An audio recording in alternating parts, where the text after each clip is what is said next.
जरूरी नहीं कि तुम्हारी पत्नी को प्रार्थना में आनंद मिल ही रहा हो, जरूरी नहीं है कि मूर्ति पूजा में उसे रस आ ही रहा हो, लेकिन पति की बात तोड़ने में भी रस आता है।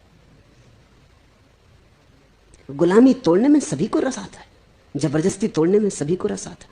हो सकता है मूर्ति पूजा इसलिए चल रही हो कि तुम विरोध में हो।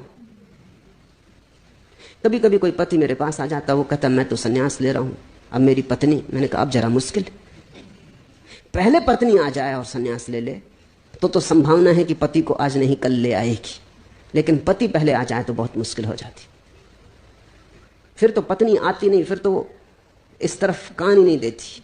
पति और पत्नी के बीच ऐसी दुश्मनी, सारी दुनिया से पत्नी हारने को तैयार, लेकिन पति से कभी नहीं। ये तो परमात्मा है, इनसे हारना कभी नहीं।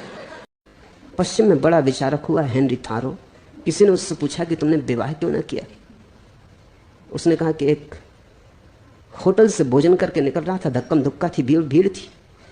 एक स्त्री के पैर पे मेरा जरा पैर पड़ गया। वो एकदम आग बबूला होकर चिल्लाई कि शैतान कहीं के, हरामजादे। तो मैं एकदम घबरा गया, कभी फजीयत होगी। उसने लौट कर मुझे देखा, अरे उसने कहा कि क्षमा करना, मैं समझी कि मेरे पति हो। उसी दिन मैंने तय कर लिया कभी नहीं, और सब बन जाऊंगा, पति कभी नहीं बनूंगा। एक गहन संघर्ष है, इसे समझने की कोशिश करो। पुरुष पार्श्विक दृष्टि से स्त्री से ज्यादा बलशाली है, उसके पास ज्यादा मस्कुलर शक्ति है, शरीर से थोड़ा बड़ा भी है, शक्तिशाली भी है। स्त्री को सब तरह से दबा लेता है, तो फिर स्त्री भी उसे दबाने के सूक्ष्म रास्ते निकालती। ये बिल्कुल स्वाभाविक है। कमजोर की भी तरकीबें होती हैं सताने की, उसकी फिर सूक्ष्म तरकीबें होती। तुम उसे मार सकते हो, पीट सकते हो, ठीक, लेकिन वो कुछ ऐसे छोटे छोटे उपद्रव कर सकती है जिनकी इकट्ठी मात्रा तुम्हें पागल कर दे। छोटे छोटे दिखाई पड़ते, सीधे तुमसे संबंध भी नहीं, तुम तर्क भी नहीं कर सकते। जैसे जिस दिन तुम्हारा पत्नी से झंझट हो गई हो और तुम उसको अकड़ बताए, परेशान किए, उस दिन घर में बर्तन प्याली ज्यादा टूटेंगे, क्या करोगे? तुम ये तो कह नहीं सकते कि मेरे कारण टूट रहे।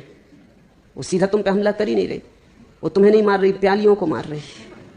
बर्तन जोर से बचेंगे, लेकिन अगर दिन भर ये चलता रहे तो तुम्हारे मस्तिष्क पर धीरे धीरे चोट पड़ रही।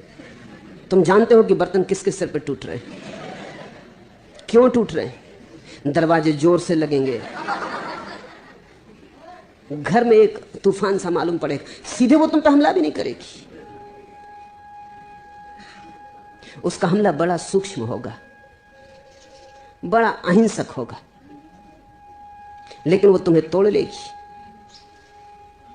किसी को एक चांटा मार देना उतना नहीं तोड़ता जितना दिन भर उसको सताए चले जाओ। तो स्त्रियां उस कला में पारंगत हो गई, क्योंकि पुरुष ने उनको ऊपर से तो दबा लिया, लेकिन वो क्या करें? सीधा उत्तर देने का उनके पास कोई उपाय नहीं, तो उन्होंने परोक्ष उत्तर देने शुरू कर दिए। वो बूंद बूंद सताती, लेकिन बूंद बूंद की इकट्ठी मात्रा बड़ी हो जाती, गागर भर जाती, और फिर वो छोटी छोटी चीज में प्रतिरोध करती। रोज मैं अनेकों घरों में ठहरता था यात्रा के दिनों में, तो बैठे हैं, मैं पति के साथ बैठा हूं कार में, वो हार्न बजा रहे हैं, पत्नी कहती आते हैं, मगर आ ही नहीं रही। उसे पता है कि ठीक वक्त पर कहीं जाना है, लेकिन ये मौका है जब वो दिखा देगी कि मालिक कौन है। ये मौका वो नहीं छोड़ सकती।